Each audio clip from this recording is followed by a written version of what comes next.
All right. So I propose we get started with the introduction, and then our team can still let some people in uh, during the first minutes and the beginning of the session. Sounds good, Felix? Perfect. All right. So welcome everyone again. For those who don't know us, right? So I will do a short introduction about Carbon+Alt+Delete. We are a Belgian-based company with an office in London as well. We work with sustainability experts, consultants that help other companies to calculate their CO2 emissions.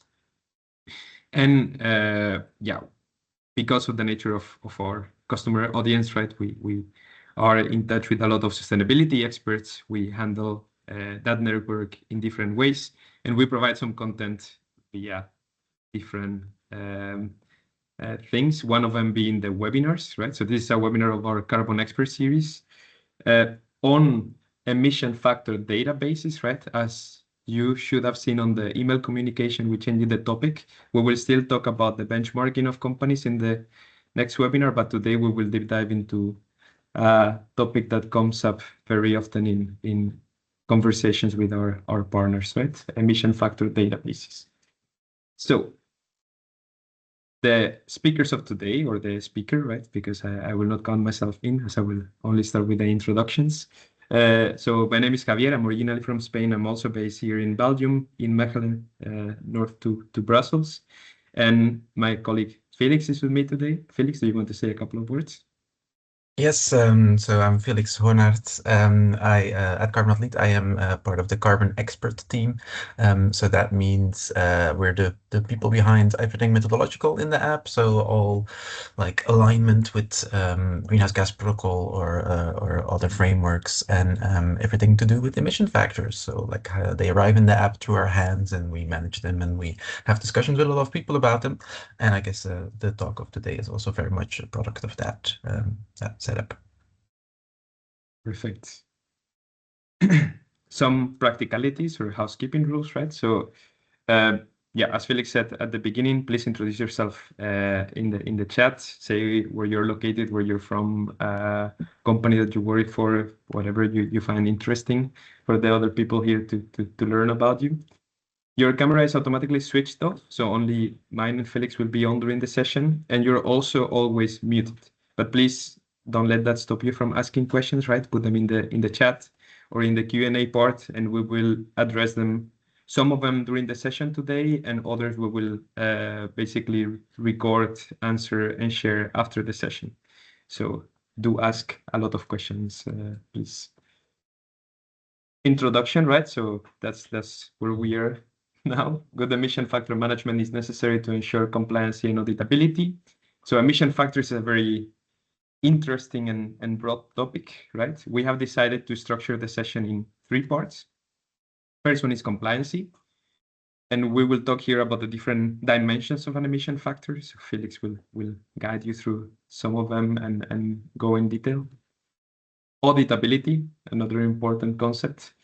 How to select emission factor databases. As you probably know, it's hard to say something is good or bad when it comes to this topic, but we will try to guide you on our thinking when picking an emission factor data set for a specific business case. And last one is recency. How do you keep your emission factors up to date? How do you communicate with your customers? How do you take that into account in the calculation process? So I'm sure this one will raise a lot of questions and a lot of interesting comments. So looking forward to that one.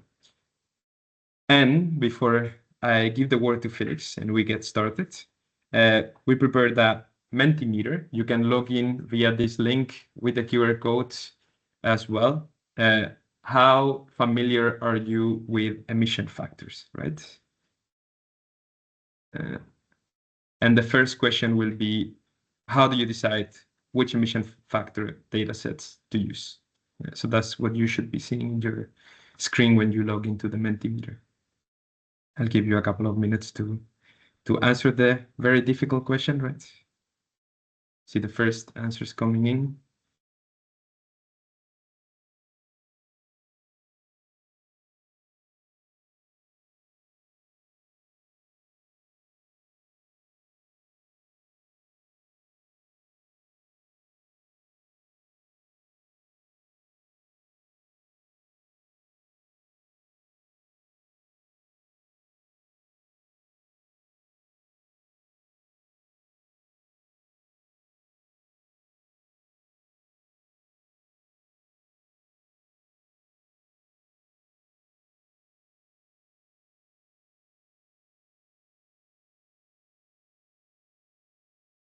I'm curious what the most I'll already chosen topic will be. we have a bit over 100 answers, so I think we can, and it looks like it's now slowly changing. So let's see what the people in the audience say, right? Most common one, I have a few that I know well and always go back to, which I guess is not a surprise, right? Given the diversity in both data sets and emission factors that are out there. Second one, every project is a new research recipe. That's an interesting one. I'm sure Felix would also like to know how people go about that option. An accounting tool that helps me to select emission factors. I guess this is some of the Carbon+Alt+Delete users and other tools as well, probably. What the government dictates. I Google emission factors. We should have maybe included ChatGPT here as well, now that it's more extended. And final one, I let my client decide. Okay, so that's a good starting for the session, I think. It's much more equally spread than I was thinking it would be. So yeah, that's it's some aligns with our message and some is in conflict with it. So we'll see that, I guess. Perfect. I'll give you the floor, Felix. Okay. Let me start sharing.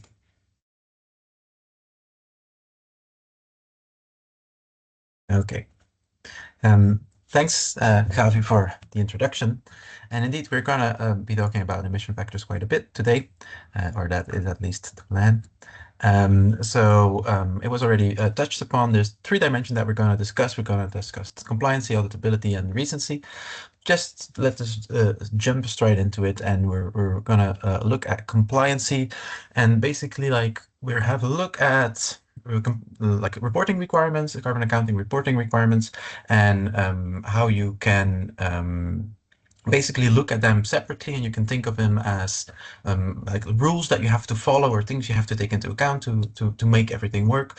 Or you can also look through them as through an emission factor lens and basically see that very often if you work with emission factors in a certain way, you work with emission factors as complex objects, they kind of resolve these questions by themselves, or they make them at least a lot easier. So that is even a theme that will continue through the whole session today, is like how looking through problems with an emission factor lens can sometimes make them look different or make them look easier or different to solve. So let's dive straight into it, so it will be more clear what we mean by this. So it's probably the easiest of all of them, which is just like the reporting requirement of the greenhouse gas protocol, that you have to report your emissions in a greenhouse gas split. Apart from the CO2e value, you also need to report like each category separately, and you kind of like need to keep track of the different gases. And you can see that as a separate requirement, like, okay, I need to keep track of all these different numbers all the time, and like it's an additional chore, not an additional thing to do. But you can also see it as an emission factor property that just needs to be fulfilled, which is emission factors just need to have the dimension of greenhouse gas splits like known to them. And I guess if you look at the example we have here, we have on our platform a battery procurement factor. It's used, it gives 42 tons of emissions in total. But what is more interesting here is like, for this example, is like, what is the separate content or the separate split for each of the gases for this individually. And if you look at this as just an emission factor property, like we know from this emission factor that it has the contribution of all these separate gases, then this doesn't become like an issue or a task or a problem anymore. It's like a requirement that is filled automatically. It's like automatically the total will add up, and this reporting requirement just becomes an emission factor property.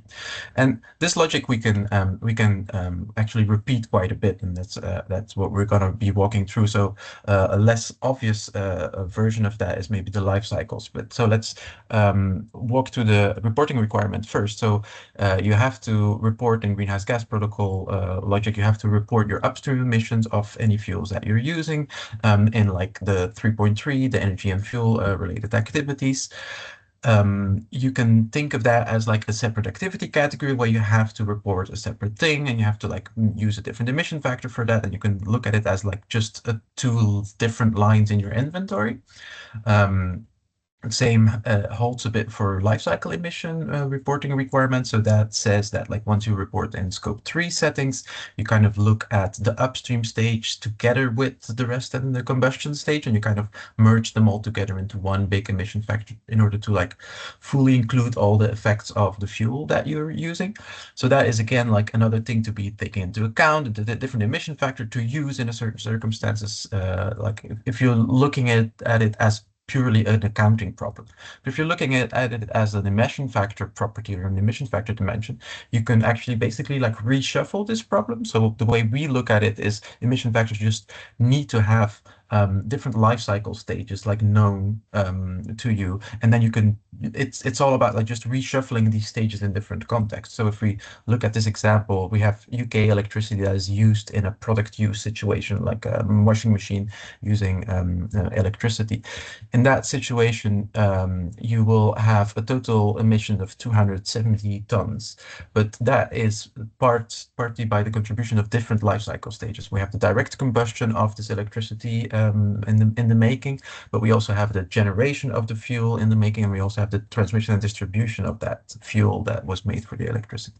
We're working with life cycle emission factor in this scope 3 situation, so we're just like adding all of them up, and we get this beautiful rounded number. While in a different setting, like if we would use the same electricity, UK electricity in scope 2, for example, then we would only be using the 207. We'd only be using the first part as our scope 2 emissions, and then these other two would then be used in your energy supply in your 3.3. So this is a logic that I guess like Carbon+Delete users on this call are very familiar with. It's one of the first things that that you like need to learn when you get used to the platform. But once you start to think of this particular issue as more like a data problem where you have these different dimensions of your emission factor, the whole reporting requirement almost evaporates, and it just becomes a question of reshuffling blocks of emissions in certain categories. But it's no longer like the reporting requirement challenge that it was before. So this is another case where splitting this into different dimensions creates like I think eases the problem, makes the problem a bit easier. Another version of this is market and location split or market and location based reporting requirements. So we have this reporting requirements to dual report in scope 2 for electricity. You need to have your market based and your location based. Yeah, emissions numbers. And again, here you can look at them as two different like ledgers to keep track or two different tables to keep track of. But what we really look at them is again, like they're just two different properties of an emission factor. Like this this electricity emission factors, they will have like market and location based dimensions to them, and both of them like have to stick together. Like they only have meaning in aggregate, they have meaning because of each other. The assumptions in the market based complement the location based assumption, and it's just one story told together. So we don't see it as two different emission factors, we see them as one object having two different numbers or properties. If you look at this Belgian green electricity, like this green electricity has a 0 in the market-based accounting method, while it has 0.11 kilograms per kilowatt hour in the location-based method. And it's like the story is only told when you keep both of them together. And that's also what happens here. If you multiply that by a certain volume, you get emissions 0 in the market-based and 1.6 in the location-based. And this, yeah, we just keep track of these both numbers. We separate them, add them to a separate total, but like like as a story, they are two sides of the same coin of this emission factor. We can move on to another version of this. It's the same logic, just applied in an even in a different situation. So when we talk about energy components, so reporting requirements, definitely more recent ones, very often talk about energy reporting as one of the main requirements. So if you're reporting scope 1 or scope 2 data, you also have to express the total energy content in kilowatt hours. That's a CSRD requirement. And in the UK, there's a streamlined energy and carbon reporting, which basically tells the whole thing in the name. It's streamlined, it's energy and carbon reporting all at the same time.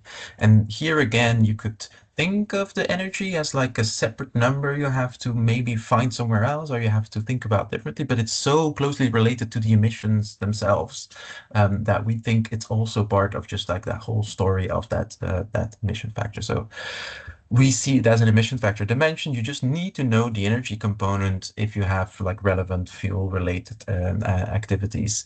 And if we want to make an example out of this, so we have 1,000 miles driven here on a motorbike, and that creates like 160 tons of 160 kilograms of CO2. But also it's important to know, it's interesting to compare that this is like 650 kilowatt hours of energy as well spent driving that motorbike.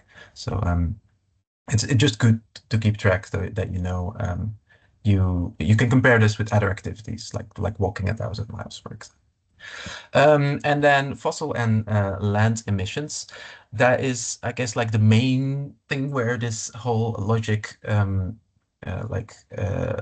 together, I guess. So these are very complicated reporting requirement. It's a huge, like you could say, a huge bookkeeping challenge to have, apart from your fossil emissions, also the impact on land and land emissions and maybe land change, land management and land change effects. There's also land removals. There's additional like things to keep track of if your biogenics that you're keeping out of scope. It's like another way to do the same counting of the same concept. So these are like different lenses to look at the same problem, where it's like the same activity or it's the same like product, but you are you're basically like applying it in different contexts, in this land context, in this removal context, in this different through these different lenses. And instead of looking at this as like different emission factors from different sources or different places or different numbers from different tables, we do see all of them as like they again tell one coherent story, and they're all part of this bigger object, which is this emission factor. I just have multiple dimensions that has its effect in the land emissions, has its effect in the land removals, has like an additional number about gross biogenic emissions. It's kind of like the same product is just looked through a few different contexts, and it gives a few different results in what the effect is, but it's still the same banana in Ecuador, right? So so that's also how we see it here. You have this banana that is produced in Ecuador, and there's direct fossil emissions in that production, but there's also land use change, and there's land management, and there's another land part of it in biogenics methane. So there's a lot of components that also a bit too much to go into detail here, but like that works together only if you look at them as additional dimensions to be added to this rather complex emission factor by now. And we can actually keep on going on this system. The next one is uncertainty. So here we slightly deviating from the more complicated ones from the past, but from the previous dimensions. But uncertainty, it is a requirement to talk about your uncertainty of your emissions inventory, to talk about to quantify or qualify how sure you are about the numbers that you were be using. And you also should really try to use the highest certainty factors where it is possible. And instead of looking at this as like a separate quality assessment thing that you need to do towards the end, or like an exercise, for us it is really a part of the numbers. For us, it's like it's a quantification of the number we have just shown you or given to you. That is like should never be very far separated from out. It's not something you write down in a separate paper or anything. It's kind of like it's an essential part of the information in here. So if we look at this example of like transport via railways in China, so this is an exile-based, spend-based emission factor, we can give you this number of 1.1 kilogram per dollar spent, but it's also really important to tell you as well that the certainty about this is quite low, that this is more of a rough estimate because it's this spend-based emission factor. So you can compare it to other numbers also across this dimension, not only on the absolute value of the number that comes out. So for us, it is important to also see this as a dimension of the factors and just keep this information very close to the place that it is going to be used. Then the final dimension, I think we're stretching the definition of dimension a little bit by now, but it's just like proper bookkeeping and just keeping track of the all the sourcing regarding your emission factors. So we have, whenever you use an emission factor, you should be able at all times to refer back to like where does it come from, which source, which version, maybe even what was the original word that we were using, the original keyword that was in the source. So any auditor can go back and can basically find that emission factor easily and find where the values come from. And this is also data that we keep very close to our emission factors. We don't write it in a separate PDF somewhere and store it away. We actually have this stored in the database as a property with it, which is like where this emission factor was sourced from, if there was any unit conversions going on there, if there was the original keyword. Yeah, even if we go really deep, there's sometimes like which table we got the thing from.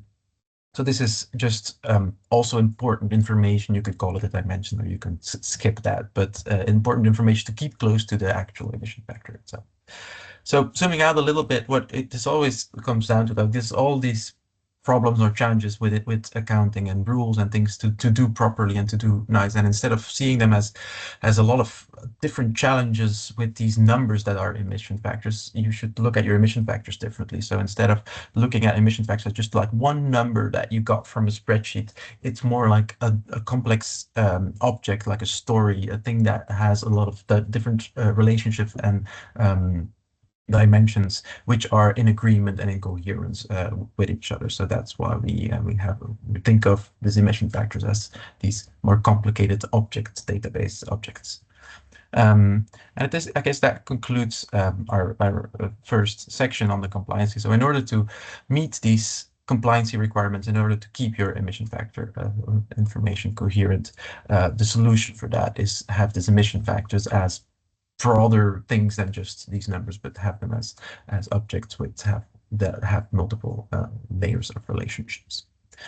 And I think I'm running a little bit. Oh no, I'm running perfectly on schedule. That's good. So let's move on to auditability. So we're switching gears a little bit. We're not going to do as much dimension talk this time. So we're going to talk about auditability itself, or more specifically, once people start looking at your inventories, your emission factors, your emissions inventories in general, there will often be questions about like, why did you pick this emission factor? Like, what is the reason that this is the right one in this context? And that is a tricky question. And in order to prepare for it properly, you should have a system where you can like easily justify, easily indicate which source you have used for which context. And in order to do that properly, we think you should have a decision framework, and we'll help you out because we'll give you one. This is the decision framework that we have been using. So basically roughly has 6 dimensions, 6 criteria that kind of like help you decide if the certain emission factor source is one that you want to be using, or is one that you rather skip. So just walking through it quickly, and we'll talk about it in detail. So application range is more about like what are we doing with this emission factor database? What does it cover? What does it have? Representativeness is it representative for the things that I'm doing? Is it representative for the sector, for my geography, that kind of stuff? We do think that representativeness is sometimes overvalued. Some people think that's the only thing we should think of, like we should only take the local data set, for example, while we think that's only one of the aspects to take into account. This ease of access is just like how easy can we get them? Are there licenses involved? That kind of stuff. The emission factor completeness, then we're referring to the conversation we just had about like all these different emission factor dimensions. What are they? Are they represented well? Are they complete? And then reliability into the future, that's more about like, is this a trustworthy source? Is that a source I really want to like get involved with? And will it is it one that will like continue for many years to come, so I can really like start to depend my I guess like my whole operations on it. And then internal consistency is about the database itself, like does it like make sense, like methodological, is it coherent? It's the hardest of all of them. I think it's probably the important, one of the most important ones. But yeah, these are rough, like it's a framework of 6 criteria to walk through, and we're gonna walk through them a bit more in detail, and I'll give you a bit more what they are about and a good example of what of one that shines in this regard. So let's start with application range. So as again, like application range is about like what kind of activities can be covered in the database. So that's just how useful it is to me, basically. It can be very narrow, but very specific to what you want, or it can be very broad and have a lot of factors that are used in different circumstances. Both of them can be reasons to pick. It doesn't have to be a broad application range. It just has to be a good application range for you.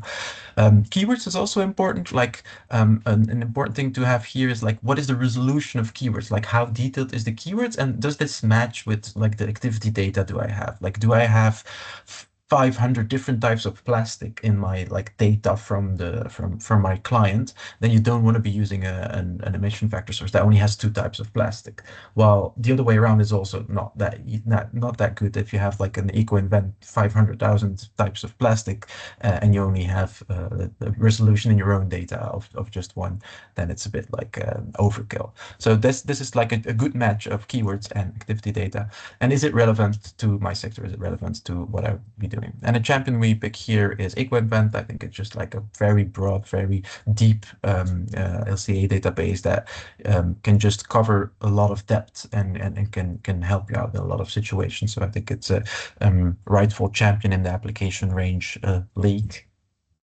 Then representativeness, so mentioned before, is about like how much is this like applicable to what I'm doing right here. So representative to my geography, that is a very important question. Like, is it good to be using this in this context, this country? But we do want to stress it's not the same as being identical to. Like, you can have something that is like published by your local government or like specific for your region, but not necessarily the best to be using because of other reasons. So representative can be a bit more broad, and there's definitely people here that are using the neighboring countries' database because they like them more. Representative for this time period is just like it's not too old, like some depends a bit on the sector, but fuels or spend-based emission factors can be very time sensitive. So electricity as well. So just be sure that you're using the right time period and then the right sector. That kind of speaks for itself. And just an example of an application range, I think a shout out to the CO2 performance ladder, which is more local to us, but to Netherlands and Belgium is really good zooming in into like on the locality and things that are available in those regions with the right keywords and adjusted to the right context. Moving on to another criterion. So ease of access is just, it's a very pragmatic one. It's just like, can I get access to this database quickly or easily? Is there a license, and do I want to pay for this license, or does my employer want to pay for the license? Also, is it like available in an easy format? Like, is it just a PDF and I have to read it out? Or is it like a proper spreadsheet or an API that I can connect to? Or if some of you are using carbon accounting platforms, then the question might also be like, is it supported on my carbon accounting platform of choice? And can I just use it that way because it was built in? And one that we have here as a champion is just RAP. I think the ease of access is definitely admirable here, like easy to find, easy to download, very clear documentation, clear fields as well in the downloaded spreadsheet. So overall, like an easy one to access, and for free, of course. Emission factor complete list. Now we're referring to the section we had just before, and there it's all about like what these different emission factor dimensions, the ones that we discussed, right? Like the different greenhouse gases, different stages, market location-based split. Is there land emissions, biogenics?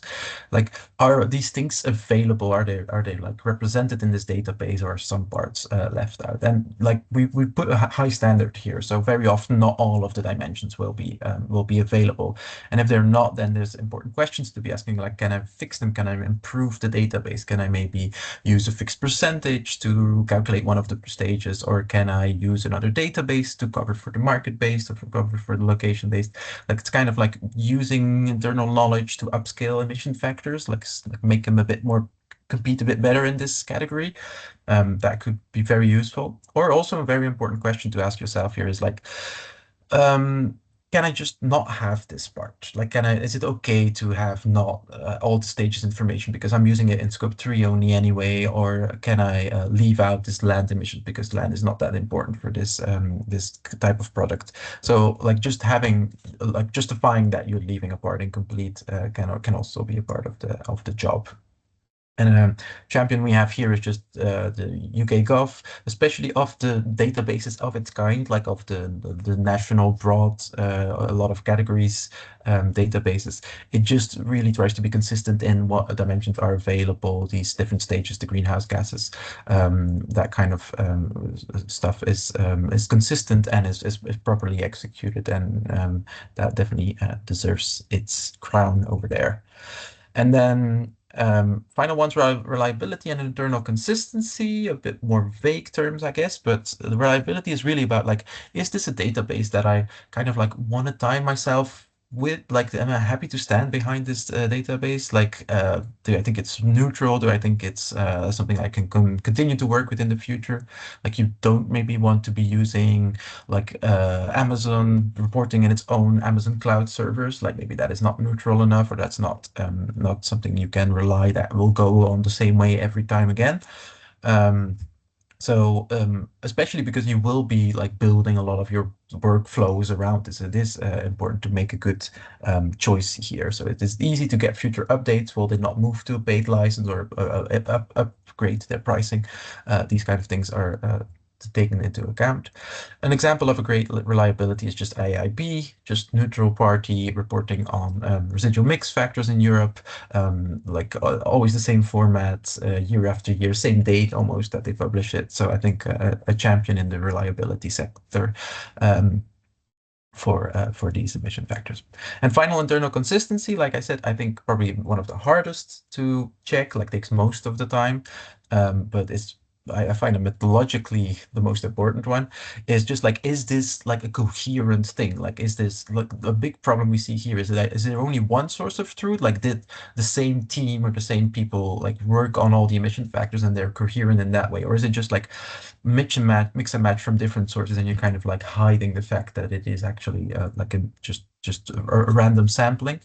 So that is an important part of it. Like, do the emission factors just like work with each other well? Like, you would be surprised how often you see a fuel emission factor in the same database basically being assumption-wise in contradiction with the kilometer driven factor that comes after, because like the fuel in the direct factor and the fuel in the assumptions of the kilometers driven was not the same, and you get like mismatches in that regard. A way that this can be often be telling, or a way that you can see it, is if these emission factor dimensions are consistent across. So like if you have biogenic emissions like being reported on properly for some of your biofuels, and then there's another biofuel but that one doesn't have biogenic emissions, like that's things to be careful of, to make sure that the emission factor database that you trust to be like working together nicely, that it actually does. So this requires some additional testing and scrutinizing. And again, here I think the UK Gov database definitely has sets an example, because all the emission factors there are working together with each other in a way that is coherent with each other. So what to do with all this information? So the idea is that you build your emission factor toolkit, that you like take all these criteria and you go and make this selection of emission factor databases that you think is really suited for you, you really like, and you kind of like build your toolbox to go to work with. And let's lean into that analogy for a second. So you want to assemble a toolkit, and what you want from your tools is that they're good tools that you understand, that you trust, that you've worked with for quite a while. You want tools that work together with each other, that don't contradict each other, that don't that don't break when they're matched up with each other. And you kind of also want to just have a bunch of tools that are like certified and reliable and approved, and you have the license for. when you have all of that, then you can like take that as like your fallback option, and you take it to any project, and it will just work out nicely. What you really want to be avoiding, and now I think I am referring to some people who voted on Googling in the Mentimeter, is like just arriving at the scene and like seeing on the spot what you're doing. Like if you have a tradesperson doing that, you know that things will go wrong, right? Like they will use a knife as a screwdriver and they cut themselves or whatever. Like if you're not thought about your proper toolbox before you started working, you will make last minute improvisations and you will make mistakes. So the best tradesperson will just like set its toolbox in good working order before things start, like maybe over summer when it's calm, and then you will have this thing that you can reliably reuse and reuse in different contexts to get going.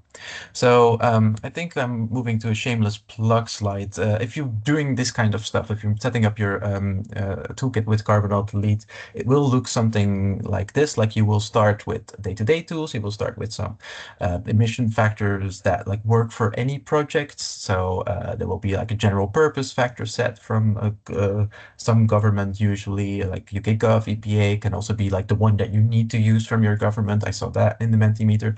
So like the Spanish metered or UBA.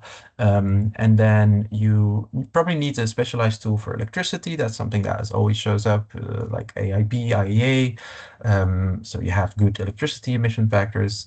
And then you might want to have spend-based emission factors if you're using that. So Exio-based or the supply chain EPA comes to mind. And then these are the ones that, so the day-to-day tools are the ones that you use like almost in every project, and it's kind of the ones that you know that you can come back to always. And then specifically to each project, you will have specialized tools. You will have like the LCA tool that is helping you out. It can often be EcoInvent, or we have Collect as well, transport sector. You will likely maybe have like a sector specific factor database. There's many of those as well that go really in depth. Like I have some agriculture ones here, Agribalise and RAP.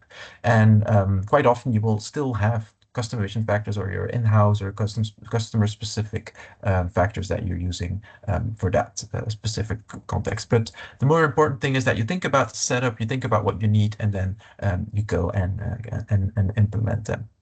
So that, I guess, is the message of the auditability. If you want to have an auditable, like a smooth auditing process where you can prove why you took a certain emission factor in a certain circumstance, and you know that it's not hurting your calculations in any way, like what you need is a proper emission factor selection procedure in which that you always can rely on that you've used. So you've kind of built this factor toolkit that you then bring to each project with you.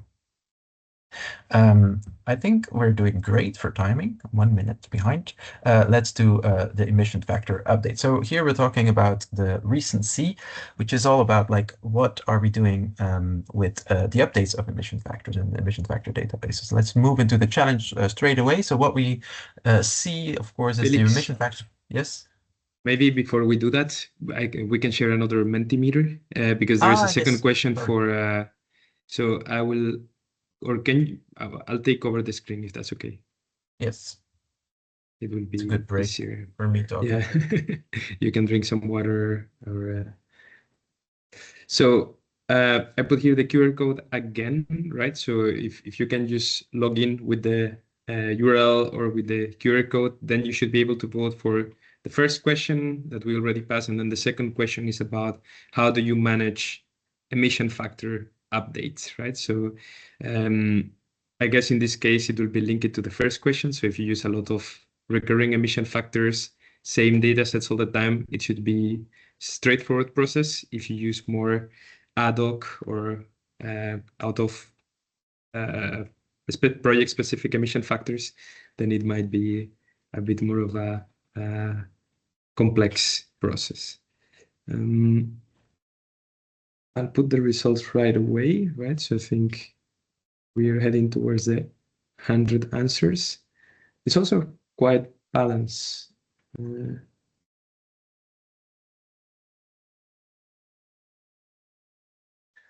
So the options are, yeah, indeed. So for now leading, not anymore.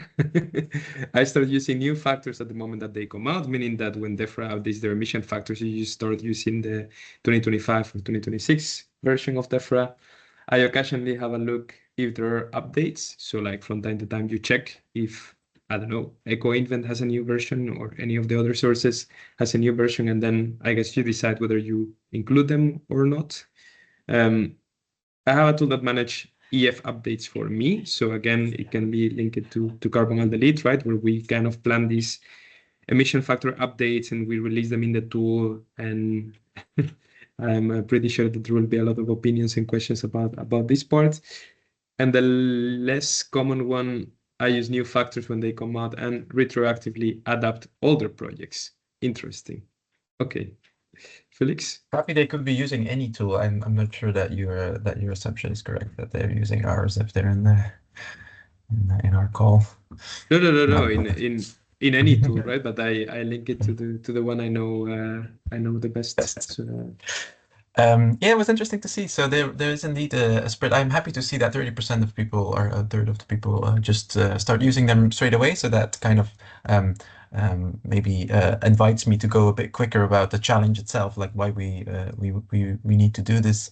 So yeah, so there's roughly yearly. That's what most of them do. Is you have an update for your emission factors, and so that's one part of the challenge is that the updates come. A bigger part of the challenge is that they come with a delay. So if we're talking about UK Gov factors, for example, the 2025 relevant ones are only published halfway through the year, which means that you might already have started working with them. But for electricity emission factors, this is especially pronounced. Like for the IEA, electricity emission factors only get published in 2025, September 2025 for 2023. So there's more than a 2-year delay behind those.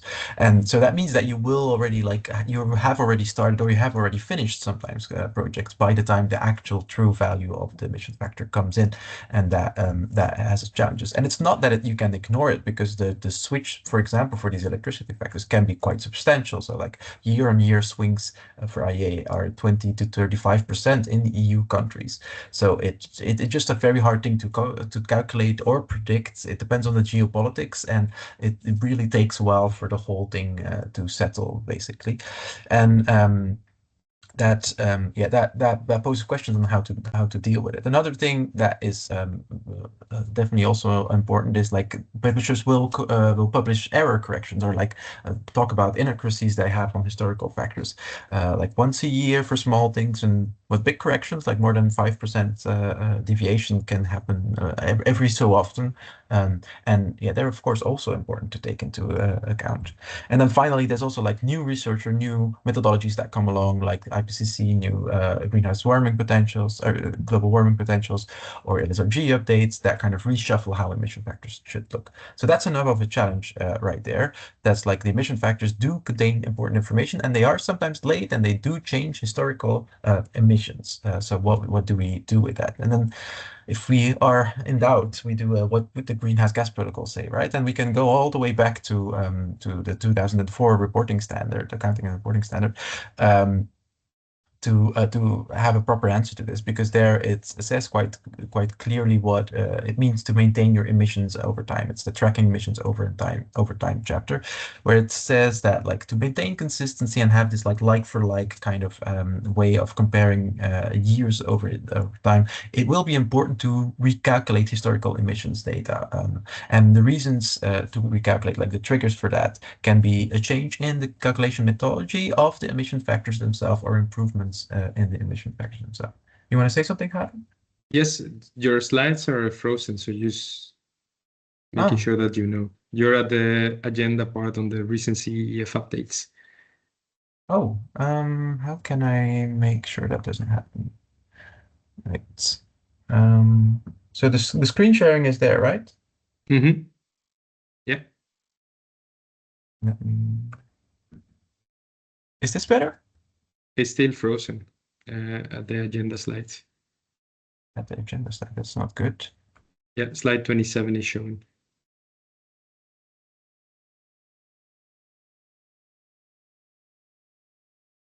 Maybe stop sharing and reshare again.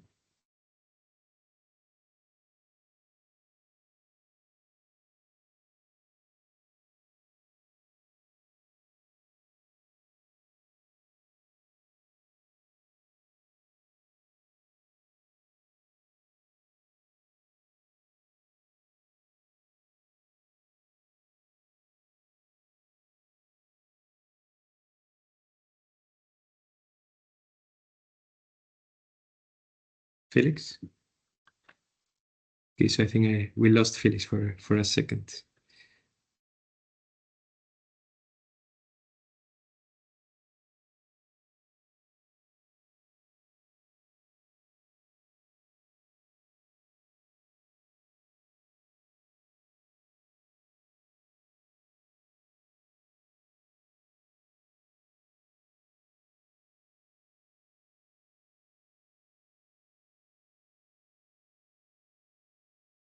Yeah, let's give him a minute to reconnect and reshare the screen. Otherwise, I will share the screen. See some people are joining now.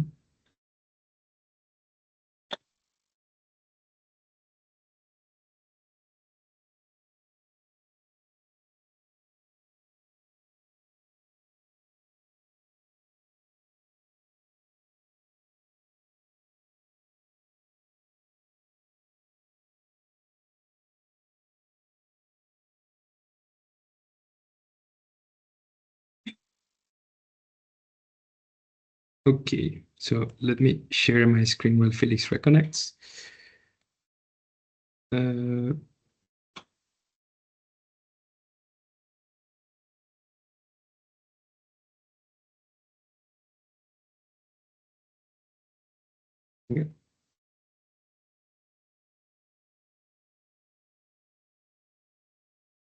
Voilà.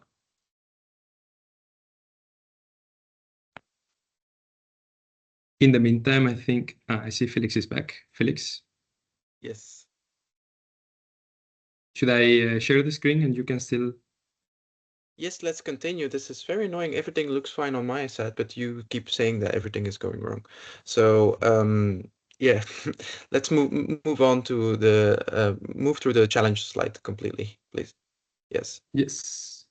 Yes. Yeah. So, yeah, let's pick up on this greenhouse gas protocol. What does it say situation? So it says to maintain the consistency, like there will be improvements. There will you will have to do historical calculations, historical recalculations. Even if this emission factor changes. And an important remark there as well, I think, is like it can be the discovery of a significant error somewhere, but it can also be a cumulative, like a compound of smaller errors, basically, that are collectively significant. Yeah, you can just move on. So it's just clear that it's like important to start recalculating this. So the challenge is clear. Like these emission factors are there. They're like the emission factor updates contain important information, while at the same time they can change the emission substantially, like in one go, or maybe cumulatively, yeah, as a group. And what we do see, although this challenge exists, that it often gets rejected. So you can go on, Javi. So the experts are not always doing this. Like I was happy to see that 30% of you are, but often expert cannot allocate the time, or they're not allocating enough the time to change. To follow up on all these emission factor updates. They basically don't know that they were happening, or they don't know what the changes are. And even if they know what they are, they're like reluctant to change the historical emissions, kind of for workload reasons, like that wasn't accounted for in the invoicing, that you would spend time doing any of that. And sometimes they're also just reluctant because of the optics, like how does the client perceive this? How will the auditor perceive this? And kind of like there's a big concern with updating historical emission factors because of that. And yeah, we see just this tension going on, workloads versus practicalities versus scientific accuracy tensions. And we have our own take on this. Like, how do we at Carbon+Delete think about these kinds of updates? You can go to the next one, Javi. So for us, the answer is about making a distinction between the inventory and the reporting snapshot. For us, the inventory is a living thing. Like the inventory is basically the best possible understanding of your historical emissions. It's kind of like how it's the best understanding of your historical emissions at the time, like what you can do as in the best possible way to like describe a certain emissions inventory at this time with up-to-date knowledge. But at the same time, you have snapshots on the other hand, and the snapshots. You can go to the next one, Javi. The snapshots are like reporting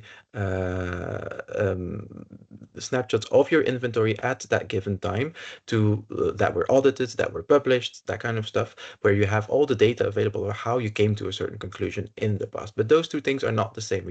They're separate pieces of data and separate pieces of information that each do their own thing.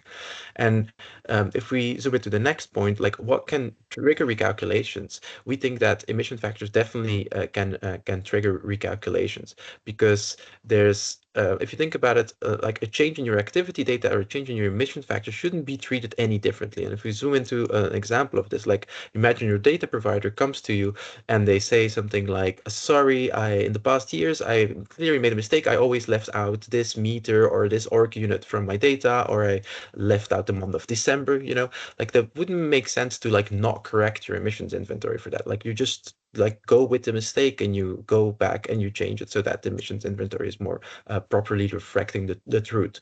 And if your emission factor publisher come to you with the same information to say like we correct emissions factors or updates, then you should also just use that information to improve the inventory and make it as best as possible. So next point. So the final thing that happens is like is the question like what kind of recalculation threshold should you apply? Like, do you recalculate often or not often? Like, what is the trigger for this? And for us, what is happening here is we just don't think that effort should be involved as an argument for recalculation threshold. Like, of course, we see that it's practically there, but ideally it is not there. Like, the ideal recalculation threshold for us is just a very, very, very low one, like 0.0001%, which means that you always try to keep it as accurate as possible. And so if we go to the next slide, then we answer the question, like, how can we do this? Like with all the challenges involved, like how does Carbon+Delete like go for this more idealized way of working? Well, first of all, we have central emission factor management. Like we maintain the emission factors for a large part of organizations and end clients. So we can allocate resources to do this properly and to really look at these emission factor updates and basically release that burden from our expert. And then the second point is that we just have computers that are really good at calculating. So we have this whole system set up with emission factors that we can recalculate emissions if needed, if we ask them to, and that way the threshold or the effort threshold is at least much lower than it would be if people are changing numbers in PDFs and spreadsheets and all that kind of stuff. Like it is centrally managed on our service. And the final point is that we just focus on these snapshots. We can have these snapshots and we keep them forever. So we have these reporting snapshots, our full inventory expert. You can find every piece of detail about how your inventory looked in the past and what it was like. While at the same time you have full transparency. You can use you can also use the dashboard in different reporting periods, like in different snapshots, so you can basically look at how your emissions looked in the past in the dashboard. And if we now go to the next slide, the Carbon+Delete users might have frowned when I said this, because this is not a feature that is live yet. It's something that we are making in the development, but we plan to have an additional thing on the dashboard where you can kind of look at your historical emissions. You can look at your snapshots right there, right in the dashboard, in order to communicate more easy with your client. So I guess that wraps it up after this technical difficulties. Apologies for that. So the focus on recency here is like we just have emission factors that we update regularly, and the reason that we do it is we keep the inventory always calculated while we also keep the snapshots of the emissions themselves for reporting and auditing. So that is the logic. And if we go one more time through the whole thing, Javi, so the three conclusions that we have for compliancy, we look at having your emission factors as complex objects with different layers of relationship as the solution to a lot of difficult reporting requirements. For auditability, we have the emission factor toolkit and the criteria as like the things that you build and that you have around you at all times to answer the question, why did you take that you use that emission factor? And then finally, for the recency thing, we always recalculate the inventory because we keep snapshots as well for the auditing trail, and you basically have your cake and eat it too. So that did eat a lot of our time, which is sad for the Q&A, Javi. Shall we throw in one question, or what shall we do? Sure. I think, yeah, I can look over the chat if there is a recent one about the emission factors. For instance, Tom says, how can the new emission factor methods be backcast to the baseline without the historic activity data? How can the emission factors be? Can you repeat the question? How can the new emission factor methods be backcast to the baseline without the historic activity data? So maybe with LSRG is a good example of this, right? If you don't have all the dimensions and now you go backwards, you don't have the activity data necessary to calculate. Yeah, there's no unreasonable expectations there, right? Like it's not that that you expected to magically invent information that wasn't there in the past. So it's very reasonable to just have an incomplete reporting of the past for a standard that was only published afterwards. It's more about the concept of updating to that new reporting structure. Perfect. I think I see a lot more questions coming in, but I've seen some people already answering some of them during the session. I tried to answer some of the uncertainty ones myself, which are quite complex. So basically, I redirected people to the previous webinar where you have all the theoretical part. If you are a user of the tool, then you can also find information on the support pages about how we assess emission factor uncertainty and all the documentation linked to it. The other questions we will basically review, answer, and share together with the presentation. So you will receive an email from Kyle, I think, with all the relevant documents after the webinar. And that's it, I think. Thanks again, everybody who joined the session and participated. Thanks, Felix, a lot for the help, the explanations, and the resilience with the technical difficulties. So maybe last notes, we have another emission. So we have the community where you can also exchange ideas with other sustainability experts from different countries across Europe and some other regions in the world as well. Feel free to join. It's not linked to the tool, so you can be a user of the community without being a Carbon+Delete user. We welcome everybody, and we hope that you will participate and help each other. And finally, you can check our support pages. You can also book a demo of the software if you want. You can contact me directly on my email, and I will share it with the rest of the business development team to arrange a demo of the software solution. And you can already register for the next webinar, which is on the benchmarking. You will receive an invite to it from Kyle, so you can access the next session as well.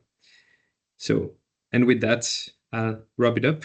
Wish you all a great working day, and hopefully see you on the next Carbon Expert session. Thank you.